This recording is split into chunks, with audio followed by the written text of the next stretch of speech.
হুগলি জেলার বেগমপুরে একদিনের সচেতনতামূলক সেমিনার অনুষ্ঠিত হল এমএসএমই ডিএফও কলকাতার উদ্যোগে।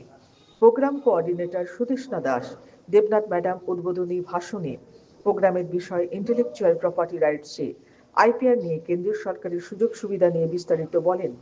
ট্রেডমার্ক, কপিরাইট এবং ডিজাইন নিয়ে ট্রেনিং করান এক্স ডেপুটি কন্ট্রোলার এস.কে. মিত্র স্যার।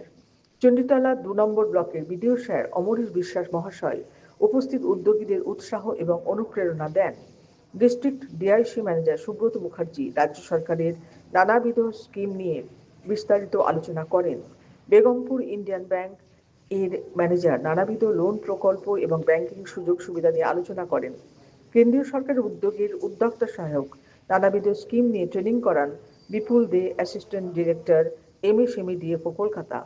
উপস্থিত উদ্যোগীদের প্রশ্নোত্তর পর্ব গুরুত্বপূর্ণ তথ্য এবং প্ল্যানিং নিয়ে আলোচনা করেন প্রজেক্ট অ্যান্ড ম্যানেজমেন্ট কনসালটেন্ট সমাজবিজ্ঞানী ডক্টর তাপস কুমার দে মহাশয়। বেগমপুর আর্ট অ্যান্ড কালচারের কৌশিক পাল এবং প্রিয়াঙ্কা পাল অতিথিবৃন্দদের স্মারক সম্মান নিয়ে সম্মানিত করে বরণ করে নেন। পরিশেষে সুদেষ্ণা দাস দেবনাথ ম্যাডাম সকলকে ভোট অফ থ্যাঙ্কস জানিয়ে অনুষ্ঠান সমাপ্ত করেন। সংবাদ পাঠী ডক্টর তৃপ্তি কুণ্ডু রায়। এখন শিল্পের সম্ভার নিয়ে আমাদের কেন্দ্রীয় সরকার, রাজ্য সরকার দোকান নিয়ে বসিয়েছে, কিন্তু